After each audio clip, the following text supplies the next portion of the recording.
Welcome back. સમાચારમાં આગળ વધીને વાત કરવામાં આવે તો લોકસભા ચૂંટણીને લઈને પાર્ટીઓ દ્વારા જનતાને આકર્ષવા માટે જોરશોરથી પ્રચાર શરૂ થઈ ગયા છે। ત્યારે અમદાવાદમાં પાંચકુવા માર્કેટના વેપારીઓનો મત જાણવા માટે જીએસટીવીએ તેમની સાથે વાત કરી હતી। ત્યારે જોઈએ પાંચકુવા કાપડ બજારના વેપારીઓ શું કહી રહ્યા છે। ચૂંટણીનું બજાર છે તે ગરમ જોવા મળી રહ્યું છે। દરેક જે ઉમેદવાર છે તે પોતાની રીતે પ્રચાર કરી રહ્યું છે, મતદારોને આકર્ષવા પ્રયાસ થઈ રહ્યા છે। સામ દામ દંડ ભેદની નીતિ અપનાવાઈ રહી છે। ત્યારે ચૂંટણી અંગે લોકો શું માને છે તે અંગે જાણવા જીએસટીવી પ્રયાસ કરી રહ્યું છે અને આજે આવી ગયું છે અમદાવાદના પાંચકુવા કાપડ માર્કેટમાં। કાપડ માર્કેટના જે વેપારીઓ છે તે વેપારીઓ પાસે જીએસટીવી વાતચીત કરશે અને તેમના મંતવ્યો જાણશે। આપનું નામ? મિતેશ પટેલ, શ્રી પાંચકુવા કાપડ મહાજન પ્રમુખ। મિતેશભાઈ, ચૂંટણી છે 7 તારીખે, તમે પણ વોટિંગ કરશો, કઈ બાબત તમે ધ્યાનમાં રાખશો? ચૂંટણી સરસ મજાની આ વર્ષે આવી રહી છે અને દેશનું ભાવિ નક્કી કરવાની આ ચૂંટણી છે કે આપણે આગળના 5 વર્ષ કોના હાથમાં સોંપવા કે જેથી આપણો દેશ વિકાસ કરે, આપણી પ્રજા સુખી થાય, એકતાની ભાવના રહે અને દેશ ખૂબ જ પ્રગતિ કરે અને ભારતની ઇકોનોમી જે મોદી સરકારનું સપનું છે 5 ટ્રિલિયન ત્યાં સુધી આપણે પહોંચવું હશે તો એક મજબૂત સરકાર આપવી પડશે। દેશમાં વિકાસના કામ કરવા હશે તો મજબૂત સરકાર આપવી પડશે, એ ખૂબ જ જરૂરી છે। કયા મુદ્દા મહત્વના રહેશે? દરેક રાજકીય પક્ષ પોતપોતાના મુદ્દા રજૂ કરી રહ્યું છે અને ખાસ કરીને બેકારી, મોંઘવારી વગેરે જેવા પ્રશ્નો પણ લોકોને સતાવી રહ્યા છે। શું કહેશો, કેટલા અસર કરશે? જો બેકારી અને મોંઘવારી એ હાલ એટલા આ ઇલેક્શનમાં મહત્ત્વના પ્રશ્નો નથી રહેવાના, કારણ કે જનરલ પ્રાઇવેટમાં જોઈએ તો બેકારી એવી છે નહીં। દરેક બિઝનેસમાં કે દરેક કંપનીમાં માણસોની શોર્ટેજ છે, માણસો બધાને જોઈએ જ છીએ। બધાને ગવર્મેન્ટ નોકરી જોઈતી હોય તો એ પોસિબલ નથી, એટલે બેકારીનો કોઈ સવાલ નથી। જે ચૂંટણીમાં મેઇન છે કે ભાઈ પબ્લિકને આજે ગરીબમાં ગરીબ માણસ હોય એમને રાંધણ ગેસ મળે, એમને વીજળી મળે, એમને પાણી મળે। આજે ગામે ગામ પાણી મળે, નાનામાં નાના છેવાડાના ગામ સુધી ગેસ જાય। આ બધી જે પ્રાથમિક યોજનાઓ છે, જે પ્રાથમિક જરૂરિયાત છે, એ જે સરકાર પૂરી પાડે એ સરકારને લોકો વોટ આપશે। પ્લસ જે સરકાર બધાને સાથે લઈને ચાલે, હિન્દુ મુસ્લિમ બધાને, અને એક માનવતાની ભાવના કેળવી અને જે સરકાર આગળ વધે છે એ સરકાર લોકો ચાહશે અને એ સરકારને જ લોકો લાવશે। ભાઈએ કીધું કે બેકારી જોવા મળી નથી રહી, સરકારી નોકરી લોકો ઈચ્છે છે તે બધાને ના મળે, તમે શું કહેશો? અત્યારે કેવી સ્થિતિ છે? નહીં, બેકારી કે મોંઘવારી તો પ્રશ્ન જ નથી આવતો।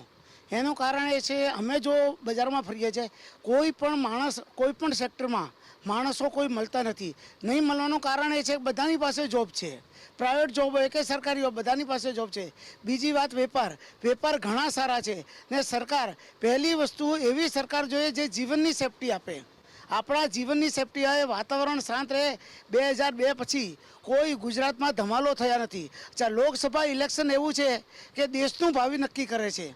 લોકસભાનું ઇલેક્શન દેશનું ભાવિ નક્કી કરે છે, એટલે એના માટે બી આપણે સારી વિચારીને લોકોએ અને અમે પોતે પણ એવું મતદાન કરીશું જેથી દેશની પ્રગતિ થાય, જીવનની સેફટી રહે, હિન્દુ મુસ્લિમ ના થાય, બધા સમાન ભાવથી રહે, એવી આશા સાથે અમે એવા મતદારોને ચૂંટીશું કે જે આગળનું ભાવિ નક્કી કરે।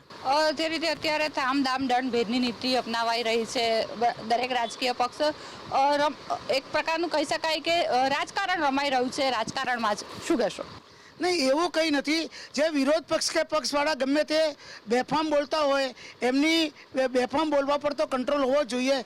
બીજું કોઈ રાજકારણ રમાતું નથી। એવું રાજકારણ રમાતું હોય તો આ દેશ ના ચાલે, કોઈ પણ સંજોગોમાં આ દેશ ના ચાલે। હવે જ્યારે કોઈ વસ્તુ, આ દાખલા તરીકે સુરતનો બનાવ બન્યો તો પાર્ટી, એમની પોતાની પાર્ટી જેમ કહેતી હોય છે કે અમારો માણસ ફૂટી ગયો, એ રાજકારણ નથી।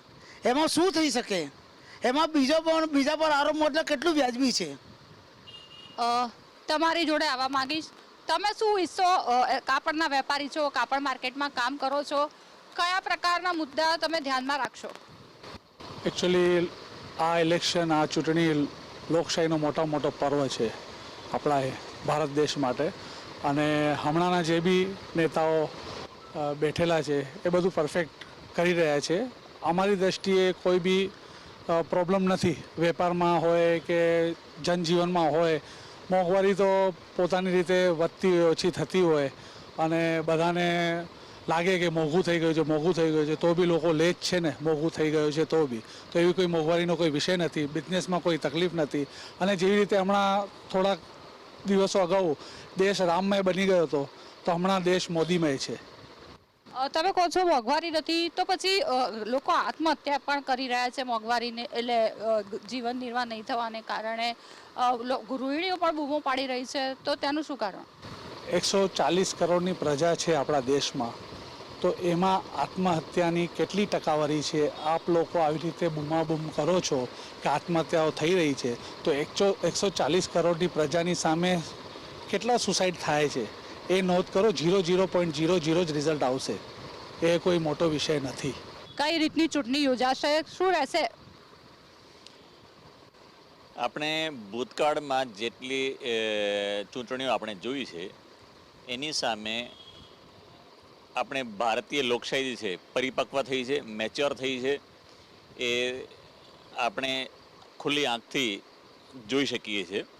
અને આપણે સમજો, જે આપણે જો સરખામણી કરીએ તો અમેરિકાની જે લોકશાહી છે એને મેચ્યોર થવામાં જેટલા વર્ષો ગયા, જેટલો સમય લાગ્યો, એના કરતાં આપણી ભારતીય લોકશાહી વધારે સારી સ્પીડથી અને બહુ સારી રીતે પરિપક્વ અને મેચ્યોર થઈ રહી છે.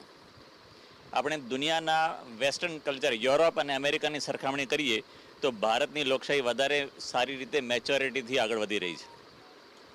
સર, બીજી વાત વિકાસની વાતો કરવામાં આવે છે, પરંતુ ઘણા ભાગો એવા છે કે જ્યાં હજુ પ્રાથમિક સુવિધાઓ પણ પહોંચી નથી. બુલેટ ટ્રેન હોય કે બધી વિકાસ થાય છે, પરંતુ સામે એ બી સત્ય છે કે ઘણા ભાગોમાં હજુ પ્રાથમિક સુવિધાઓ, પાણી હોય કે એ બી બાકી છે. શું કહેશો? બધી આ એક પ્રક્રિયામાંથી પસાર થવાની વાત હોય છે. અત્યાર સુધી જે સમસ્યાઓ આપણે જોઈ, આર્થિક, ભૌગોલિક કે સામાજિક કે વ્યાપારિક, એમાં સરકાર જે છે, કોઈ પણ સરકાર હોય, એ પ્રાથમિકતા આપી હોય છે. અત્યાર સુધી જે સમસ્યાઓ રહી છે એને ઉકેલવામાં જેટલી સ્પીડ આ સરકારે બતાવી છે એટલી સ્પીડ આની પહેલાંની કોઈ પણ સરકારે બતાવી શકી નથી. જો એ સ્પીડ આટલી બતાવી શકી હોત સમસ્યાને નિરાકરણમાં, તો અત્યારે આ સમસ્યા આજે જે દેખાય છે એ દેખાતી જ ન હોત. બીજું, ભારતને જેટલી જે સમસ્યાઓ ઉદયની જેમ કોરી ખાતી હતી, કે કેન્સરની જેમ હતી, કાશ્મીરની 370ની કલમ, રામ મંદિરનો મુદ્દો અને ટ્રિપલ તલાક, કે જે બી કોઈ પ્રશ્નો આ સરકારે ઉકેલ્યા છે એ અમારા માટે કેન્સર જેવા રોગ હતા ભારત માટે. એ ઉકેલવામાં જેટલું સાહસ આ સરકારે બતાવ્યું છે, હું તો એમને બિરદાવીશ. ખરેખર સરકારને અમારે દાદ આપવી જોઈએ. અને અત્યારે આપણે એ સ્ટેપ પર ઊભા છીએ કે આજે જેટલી સરસ વાતાવરણ સરકારે ઊભું કર્યું છે, અમારે પોતે વોટરોએ ડિસાઇડ કરવું જોઈએ કે આપણે ભારત દેશને ડેવલપ કન્ટ્રી તરીકે જોવું હોય તો આ સરકારને આગળ લાવવું જોઈએ.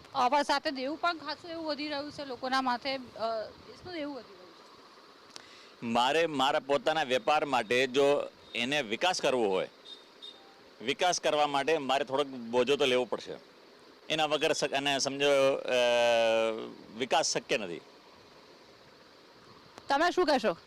બરોબર છે, જે કંઈ સારું છે. આ ગવર્મેન્ટ બહુ સારી છે. આવી ગવર્મેન્ટ જ જોઈએ.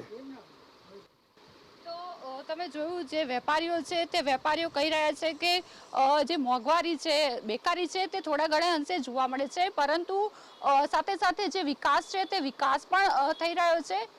કેમેરામેન સરવર અલી સાથે જળગધિયારું, GSTV, અમદાવાદ.